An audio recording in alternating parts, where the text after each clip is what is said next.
का जन्म मुंबई के पास धुआन गांव में एक जाट घराने में हुआ। आपके माता पिता कृषि और पशु पालन करके अपना जीवन यापन करते थे। वह बहुत निर्धन थे। जैसे ही धन्ना बड़ा हुआ उसे भी पशु चराने के काम में लगा दिया। वह प्रतिदिन पशु चराने जाया करता। गांव के बाहर ही कच्चे तालाब के किनारे एक ठाकुर द्वार था जिसमें बहुत सारी ठाकुरों की मूर्तियां रखी हुई थी। लोग प्रतिदिन वहां आकर माथा टेकते व भेंटा अर्पण करते। धन्ना पंडित को ठाकुरों की पूजा करते, स्नान करवाते व घंटियां खड़काते रोज देखता। अल्पबुद्धि का होने के कारण वह समझ न पाता। एक दिन उसके मन में आया कि देखते हैं कि क्या है। उसने एक दिन पंडित से पूछ ही लिया कि आप मूर्तियों के आगे बैठकर आप क्या करते हो? पंडित ने कहा, ठाकुर की सेवा करते हैं, जिनसे की मनोकामनाएं पूर्ण होती है। धन्ने ने कहा, यह ठाकुर मुझे भी दे दो। उससे छुटकारा पाने के लिए पंडित ने कपड़े में पत्थर लपेटकर दे दिया। घर जाकर धन्ने ने पत्थर को ठाकुर समझकर स्नान कराया और भोग लगाने के लिए कहने लगा। उसने ठाकुर के आगे बहुत मिन्नतें की। धन्ने ने कसम खाई कि यदि ठाकुर जी आप नहीं खाएंगे तो मैं भी भूखा ही रहूंगा। उसका यह प्रण देखकर प्रभु प्रकट हुए तथा रोटी खाई व लस्सी पी। इस प्रकार धन्ने ने अपने भोलेपन में पूजा करने और साफ मन से पत्थर में भी भगवान को पा लिया। जब धन्ने को लगन लगी उस समय उसके माता पिता बूढ़े हो चुके थे और अकेला नव युवक था। उसे ख्याल आया कि ठाकुर को पूजा से खुश करके यदि सब कुछ हासिल किया जा सकता है तो उसे अवश्य ही यह करना होगा जिससे घर की गरीबी चली जाए तथा सुख आए। ऐसा सोचकर ही वह पंडित के पास गया। पंडित ने पहले ठाकुर देने से मना के दिया कि वह ठाकुर की पूजा अकेले नहीं कर पाएगा। दूसरा, तुम अनपढ़ हो। तीसरा, ठाकुर जी मंदिर के बिना कहीं नहीं रहते और न ही प्रसन्न होते। इसलिए तुम जिद्द मत करो और खेतों की संभाल करो। ब्राह्मण का धर्म है पूजा पाठ करना, जाट का कार्य है अनाज पैदा करना। परंतु धन्ना टस से मस न हुआ। अपनी पिटाई के डर से पंडित ने जो सालीग्राम मंदिर में फालतू पड़ा था उठाकर धन्ने को दे दिया और पूजा पाठ की विधि भी बता दी। पूरी रात धन्ने को नींद न आई। वह पूरी रात सोचता रहा कि ठाकुर को कैसे प्रसन्न करेगा और उनसे क्या मांगेगा।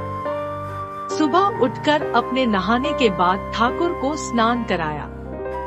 भक्ति भाव से बैठकर लस्सी रिड़की व रोटी पकाई। उसने प्रार्थना की, हे प्रभु, भोग लगाओ। मुझ गरीब के पास रोटी, लस्सी और मक्खन ही है और कुछ नहीं। जब और चीजें दोगे तब आपके आगे रख दूंगा। वह बैठा ठाकुर जी को देखता रहा। अब पत्थर भोजन कैसे करे? पंडित तो भोग का बहाना लगाकर सारी सामग्री घर ले जाता था, पर भले बालक को इस बात का कहाँ ज्ञान था। वह व्याकुल होकर कहने लगा कि क्या आप जाट का प्रसाद नहीं खाते? दादा तो इतनी देर नहीं लगाते थे। यदि आज आपने प्रसाद न खाया तो मैं मर जाऊंगा, लेकिन आपके बगैर नहीं खाऊंगा। प्रभु जानते थे कि यह मेरा निर्मल भक्त है, छल कपट नहीं जानता। अब तो प्रकट होना ही पड़ेगा। 1 घंटा और बीतने के बाद धन्ना क्या देखता है कि श्री कृष्ण रूप भगवान जी रोटी मक्खन के साथ खा रहे हैं और लस्सी पी रहे हैं। भोजन खाकर प्रभु बोले, धन्ने जो इच्छा है मांग लो, मैं तुम पर प्रसन्न हूँ। धन्ने ने हाथ जोड़कर विनती की, भाव जो तुम्हारी भक्ति करते हैं तो उनके कार्य संवार देता है। मुझे गेहूं, दाल व घी दीजिए, मैं खुश हो जाऊंगा। यदि जूता, कपड़े, 7 प्रकार के अनाज, गाय या भैंस, सवारी करने के लिए घोड़ी तथा घर की देखभाल करने के लिए सुंदर नारी मुझे दे। धन्ने के यह वचन सुनकर प्रभु हंस पड़े और बोले, यह सब वस्तुएं तुम्हें मिल जाएंगी। प्रभु बोले, अन्य कुछ? प्रभु मैं जब भी आपको याद करूं आप दर्शन दीजिए। यदि कोई जरूरत हुई तो बताऊंगा। तथास्तु। भगवान ने उत्तर दिया, हे प्रभु, धन्ना आज से आपका आजीवन सेवक हुआ। आपके अलावा किसी अन्य का नाम नहीं लूंगा। धन्ना खुशी से दीवाना हो गया। उसकी आंखें बंद हो गई। जब आंखें खोली तो प्रभु वहां नहीं थे। वह पत्थर का सालगराम वहां पड़ा था। उसने बर्तन में बचा हुआ प्रसाद खाया जिससे उसे 3 लोकों का ज्ञान हो गया। प्रभु के दर्शनों के कुछ दिन पश्चात धन्ने के घर सारी खुशियां आ गई। एक अच्छे अमीर घर में उसका विवाह हो गया। उसकी बिना बोई भूमि पर भी फसल लहलहा गई।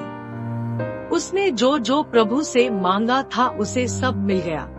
किसी ने धन्ने को कहा, चाहे प्रभु तुम पर प्रसन्न है, तुम्हें फिर भी गुरु धारण करना चाहिए। उसने स्वामी रामानंद जी का नाम बताया। एक दिन अचानक ही रामानंद जी उधर से निकले। भक्त धन्ने ने दिल से उनकी खूब सेवा की तथा दीक्षा की मांग की। रामानंद जी ने उनकी विनती स्वीकार कर ली और दीक्षा देकर धन्ने को अपना शिष्य बना लिया। धन्ना भगवान के नाम का सुमिरन करने लगा।